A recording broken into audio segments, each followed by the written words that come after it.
तो पैगंबर इस्लाम ने पूरी जिंदगी जितनी भी जंगें की हैं दिफाई है, दिफा किया है, हमला नहीं किया। दूसरे हमला करते थे तो लोग कहते नहीं खैबर की जंग वाहिद जंग है जहां आपने हमला किया, आपने कहा मैं खैबर आ रहा हूं फतह करूंगा। नहीं, वो यहूदी मुसलमानों को लूट लेते थे। तो मुसलमानों ने आके शिकवा किया, या रसूलल्लाह ये खैबर में यहूदी, हम वहां से सफर करते वो लूट लेते हैं और उनके बड़े बड़े पहलवान वहां मौजूद हैं, मरहब, हारिस, अंतर, उनका रोब इतना है, बहुत कदावर हैं, बहुत बड़े बड़े जिस्म हैं।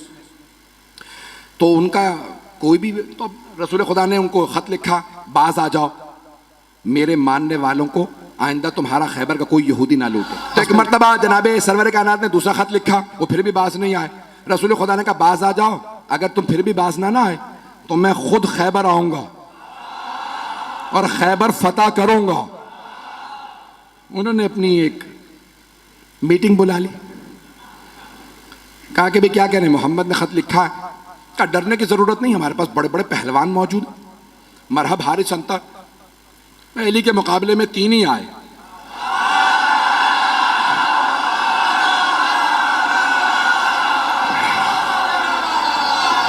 मैं मरहब, हारिस, अंतर की बात कर रहा हूं। तो अज़ान गिरामी जनाबे सरवर कायनात ने कहा 40 दिन में फतह करूंगा। तो उन्होंने कहा भाई 40 साल भी यहां पे आके लोग मुकाबला करते रहे, हम जंगजू हैं और बड़े बड़े पहलवान हमारे पास हैं। खैबर का किला था, आज भी जाए ना तो 1400 साल बाद बड़ी उसकी जखीम दीवारें हैं और उसका दरवाजा था जो 40 अफराद लोहे से खींचते थे बंद करने के लिए और उसको खोलने के लिए भी। बीच में चारों तरफ उसके एक बहुत बड़ा गोदाल था और उसमें वो पानी डाल दे, बाज़ात उस जमाने के अंदर आग लगाने के लिए लकड़ियां डाल देते, आग लगाते ताकि कोई आ ना सके। तो चारों तरफ उसके, तो इस तरह से उन्होंने बहुत बड़ा वो किला बना रखा था। रसूल खुदा ने कहा 40 दिन में फतह करूंगा। सहाबा को लिया और फौरन आप चले गए खैबर के मकाम पे, फदक से थोड़ा सा और आगे खैबर का मकाम। तो आपने कहा भाई मैं खैबर फतह करने के लिए जा रहा हूं। सहाबा को लिया रसूल इस्लाम ने और खैबर पहुंच गए। पहले दिन एक सहाबी से कहा यह अलम है, ये है मजमा, ये फौज, जब तक जीत ना जाओ वापस ना आना। वो कुछ ही देर में वापस आ गए। रसूल खुदा ने कहा क्या हुआ? कहा या रसूलल्लाह मजमा रुका ही नहीं। रसूल खुदा ने मुसलमानों से कहा कि भाई क्यों नहीं रुके तुम? कहा या रसूलल्लाह ये झूठा है, ये पहले भागा था।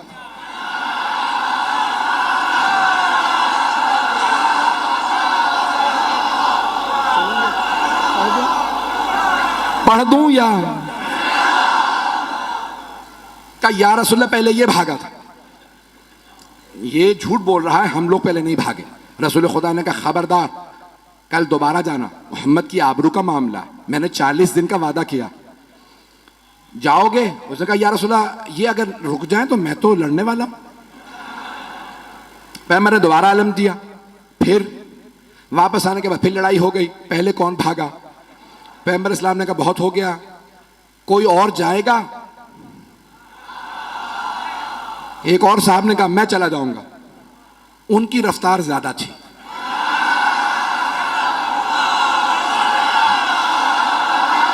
घबरा के चलें बस भाई, मैं अब और मजीद अब सोच रहा हूं कि ना पढ़ूं, वक्त तमाम हो चुका है, मुकम्मल कर रहा हूं बहुत तेजी से। यकीन माने जब खैबर पेश कर रहा हूं तो यहां नहीं होता, मेरी निगाहों में सब चल रहा है इस वक्त। अब 39 दिन गुजरते रहे, यही लड़ाइयां होती रही कि कौन पहले छोड़ के आया था। एक साहब तो ऐसे थे जिनको अलम दिया, वो अलम भी छोड़ा। अब रसूल इस्लाम ने कहा अलम वापस ले आओ। अब वहां से बस एक, उनमें से भाइयों में से एक बाहर निकलता था और वो देखता था, किसी में जरूरत नहीं होती थी रुकने की वहां पे। रसूल इस्लाम ने 39 दिन गुजर गए। अब एक मर्तबा सही बुखारी के अल्फाज है, पैगंबर इस्लाम ने कहा लअतियन्न रायत गदन रजुलन कर्रारन गैर फर्रारन युहिब्बुल्लाह व रसूलहु व युहिब्बुहुल्लाह व रसूलुहु। कल मैं अलम उसको दूंगा जो मर्द होगा, कर्रार होगा, गैर फर्रार होगा, वो अल्लाह और अल्लाह के रसूल से मोहब्बत करता होगा, अल्लाह और अल्लाह का रसूल उससे मोहब्बत करते हैं। बस भाई, और पैगंबर ने ईशा के बाद ऐलान किया, अपने खैमे में चले गए और पैगंबर ने का आखिरी जुमला कह दिया था, इन्नल्लाह यफ्तहुल खैबर अला यदैह, अल्लाह ने उसके हाथों पे फतह लिखी हुई है, वो जाएगा, खैबर फतह हो जाएगा। अब सारे सहाबा कह रहे पूरी रात नींद नहीं आ रही। एक सहाबी वो कहते हैं मुझे पूरी जिंदगी कभी शौक ही नहीं हुआ कि मुझे अलम मिले, का कभी जिंदगी में शौक नहीं हुआ, का उस रात इतना शौक था अलम मिल जाए कि मैं रात में सो नहीं पा रहा था। उनसे लोगों ने पूछा क्यों शौक था, का क्योंकि पैगंबर ने फरमा दिया था, अल्लाह ने जिसे कल अलम दूंगा ना, अल्लाह ने उसके हाथों पे फतह लिखी हुई है, जाएगा और फतह करके आ जाएगा। वो कहते मुझे नींद ही नहीं आई, उठा पैगंबर के खैमे में गया, कहा या रसूल अल्लाह बस इतना बता दें क्या कल अलम मुझे मिलने वाला है या नहीं। पैगंबर ने कहा सुबह का इंतजार कर, सुबह बताऊंगा। या रसूल अल्लाह बता देते तुझे अलम नहीं मिलेगा, सो जाता। पैगंबर भी सस्पेंस में मार रहे हैं, सुबह का इंतजार करो। एक मर्तबा पैगंबर ने सारे सहाबा को फजर पढ़ाई और खैमे से बाहर नमाज पढ़ाने के बाद कहा नादे अलियन मज़हरल अजाइब। सारे के सारे सहाबा देख रहे हैं, अली तो मदीने में हैं, 100 किलोमीटर से ज्यादा का फासला। पैगंबर ने कहा नादे अलियन, जनाबे सलमान मदीने की तरफ बढ़े। जैसे ही उठ के चलने लगे जनाबे अबू ज़र उठे, जनाबे मिक़दाद, जनाबे अम्मार, ये हैं रसूल के 4 यार।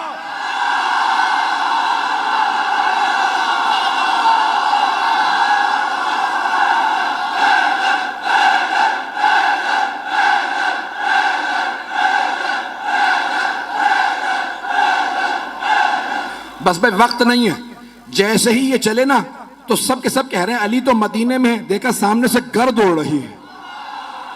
अब मैं क्या करूं कि अली घोड़े पे आए तो अल्लाह घोड़े की सुमों की कसमें खाए, घोड़ा तेज तेज सांस ले तो अल्लाह घोड़े के फर्राटे भरने की कसमें खाए। वहां से जनाबे अमीर आए, यहां पे जनाबे सरवर कायनात ने कहा मेरा भाई अहलन व सहलन, खुशामदीद, गले लगाया। पैगंबर इस्लाम से जनाबे अमीर ने इजाजत दी, या रसूल अल्लाह अकेला काफी हूं। तवज्जो का नहीं, लश्कर जाएगा, तवज्जो का लश्कर जाएगा। मैं बहुत सोचता था कि पैगंबर भी जानते हैं ये पहले जाके आ चुके हैं, अब जाना क्यों जरूरी था। पैगंबर चाहते थे ये सब देखें।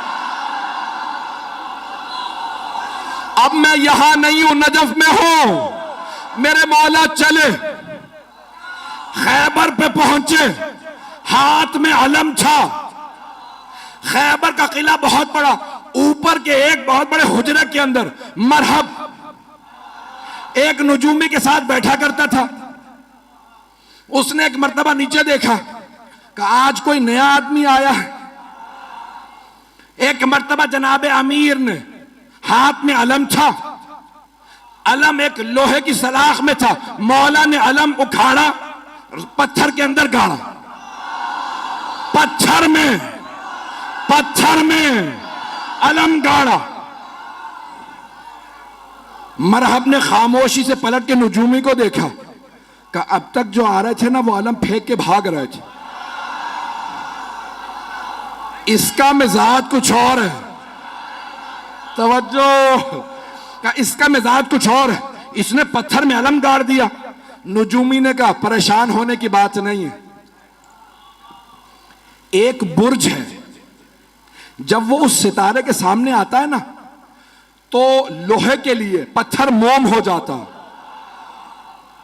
कमाल इसका नहीं है, उस बुर्ज का है, वो उस सितारे के सामने है, इसलिए लोहे के लिए पत्थर मोम हो चुका है। मरहब ने दोबारा पलट के देखा, इमामत के कानों ने सुना,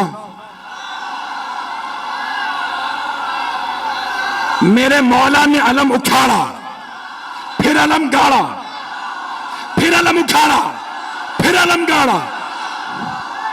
जब 9 मरतबा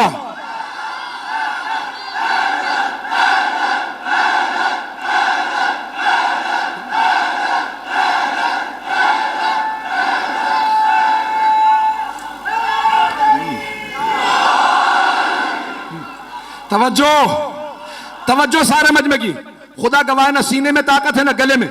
मौला ने 9 मरतबा, 7 या 9 मरतबा अलम उखाड़ा और पत्थर के अंदर गाड़ा, अलग पत्थर में गाड़ा। अब एक मरतबा नजूमी ने कहा खबरदार इससे ना लड़ना। कहा क्यों? अभी तो तुमने कहा था कि कमाल इसका नहीं है। वो बुर्ज जब सितारे के सामने आ जाए तो लोहे के लिए पत्थर मोम हो जाता है। कहा नहीं, कमाल इसका है। कहा कैसे? कहा जब ये अलम उठाड़ता है बुर्ज सितारे के सामने से हट जाता, जब ये दोबारा गाड़ता है बुर्ज वापस आता है, ये जमीन पे बैठ के सितारे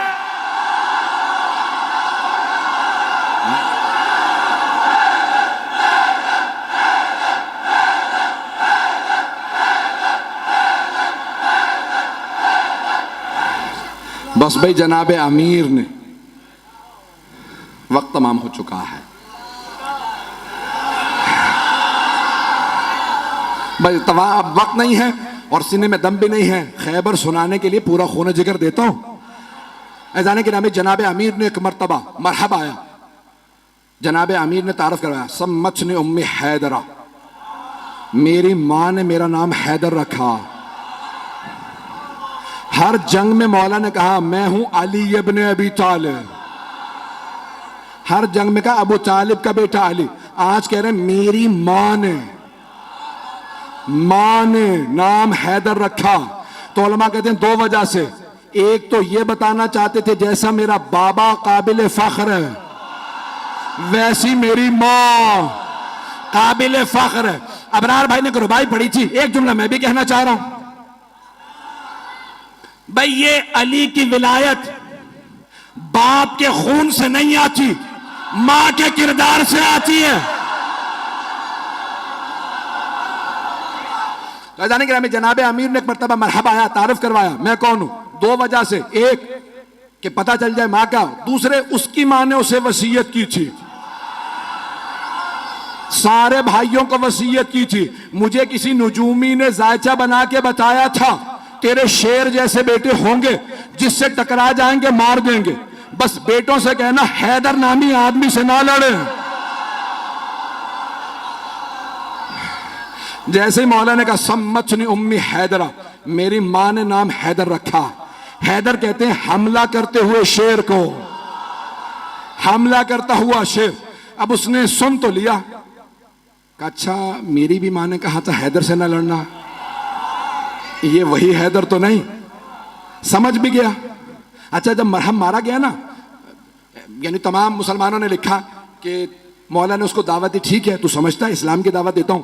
नहीं मुसलमान हुआ, कहा ठीक है दावत है हमला कर। बहुत कदावर था, बहुत ताकतवर था। अब जो लोगों ने फिल्में ड्रामे बना दिए मरहब के ऊपर, मैंने देखा तो मैंने किसी को एतराज लिख के भेजा, भाई आपने ये क्या बनाया, ये मरहब का उस जमाने का मरहब आज कहां से लेके आओ। जैसा मिला मैंने वैसा बना दिया, पता नहीं लोग हैं या नहीं। तो वो मैंने कहा भाई ये काम साहब भी तुमने बनाया, उसका कद और ये वो तो बहरहाल ये मरहब आया। एक मरतबा आने के बाद जनाब अमीर के सामने उसने तलवार खींची, हमला किया। मौला ने तलवार से नहीं हाथ से उठा के फेंका। जब गिर गया ना, मौला ने कहा एक बार फिर आ जा, ताकि वो ये ना सोचे कि भाई शायद मैं सही वार ना कर सका। मौला ने कहा एक बार फिर आ जा, मैं हमला नहीं करूंगा तू हमला कर। उसने फिर हमला किया। अली ने 2 उंगलियों से उठा के फिर फेंका, का आखिरी मौका दे रहा हूं आ जा। अब मौला ने जुल्फकार खींची, उसने जिस्त लगाई। एक मरतबा मेरे मौला ने कहा अल्लाह अकबर। अब सारे मजमे ने देखा बहुत फुर्ती से अली की तलवार चली। लोग कहने लगे हुआ क्या, 2 टुकड़े गिरे।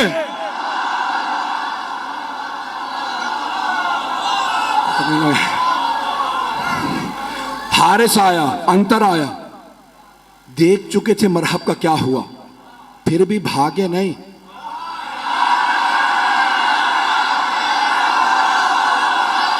काफिर थे, यहूदी थे, लेकिन गैरतमंद थे।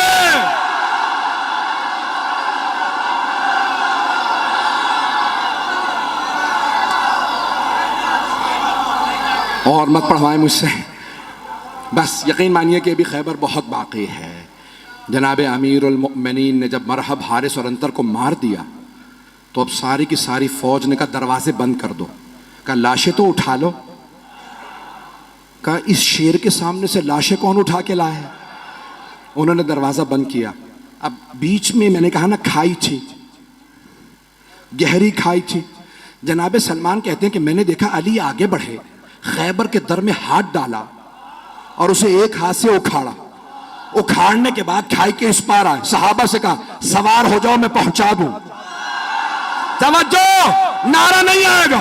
मौला ने खैबर का दर उखाड़ा, सबको कहा सवार हो जाओ, उस पार ले गए, फिर आए।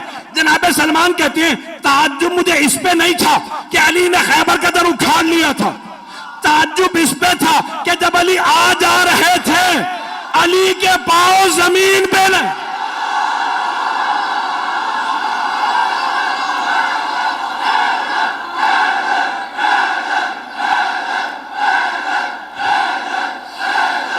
अभी तो सिर्फ दर उखाड़ा है।